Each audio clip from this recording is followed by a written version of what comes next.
Bobi Nasution dan Api Lebih Cepat dari Keadilan oleh Christovita Wiloto, Chairman Strategik Indonesia.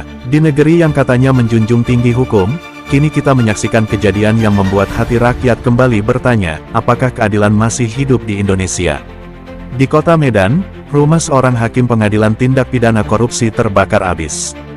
Yang terbakar bukan hanya bangunan, tetapi juga harapan rakyat terhadap kebenaran yang sejati.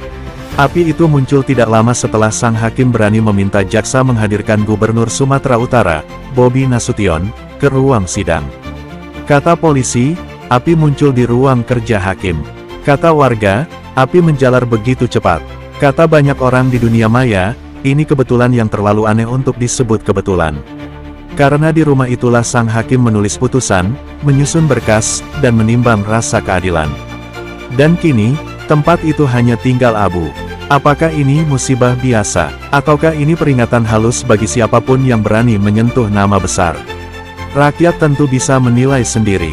Sebab dalam sejarah panjang bangsa ini, setiap kali ada orang jujur yang mencoba melawan arus kekuasaan gelap, tiba-tiba datang musibah dengan bentuk yang terlalu tepat waktu. Bila setiap hakim yang berani menegakkan keadilan harus siap rumahnya terbakar, maka bangsa ini sedang hidup di masa paling berbahaya, masa ketika kebenaran bisa dihanguskan lebih cepat dari api, dan ketidakadilan berjalan dengan tenang tanpa rasa malu.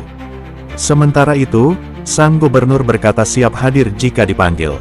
Namun, sebelum panggilan sidang datang, api justru sudah datang duluan. Api itu datang lebih cepat dari rasa malu bangsa ini. Tuhan Yesus sudah mengingatkan dalam Injil Matius pasal 10 ayat 26-27. Janganlah kamu takut kepada mereka, karena tidak ada sesuatu pun yang tertutup yang tidak akan dibuka, dan tidak ada sesuatu pun yang tersembunyi yang tidak akan diketahui. Apa yang kukatakan kepadamu dalam gelap, katakanlah itu dalam terang, dan apa yang dibisikkan ke telingamu, beritakanlah itu di atas atap rumah. Ayat ini menjelaskan dengan sangat jelas bahwa tidak ada rahasia kejahatan yang akan selamanya tertutup. Setiap perbuatan jahat, cepat atau lambat, akan terbuka di hadapan Allah dan dunia. Api bisa membakar rumah, tetapi tidak bisa membakar kebenaran. Arahan Tuhan Yesus Kristus untuk kasus ini sangat jelas. Jangan takut menegakkan kebenaran. Jangan bersekongkol dengan kejahatan. Jangan diam melihat ketidakadilan. Karena diam berarti menyetujui. Dan menyetujui berarti ikut berdosa. Rakyat Indonesia jangan diam saja melihat mafia-mafia kejahatan terus beroperasi di negeri ini. Setiap rakyat punya tanggung jawab moral untuk melawan ketidakadilan dan kejahatan yang sudah terjadi bertahun-tahun dari sejak negara ini berdiri sampai sekarang.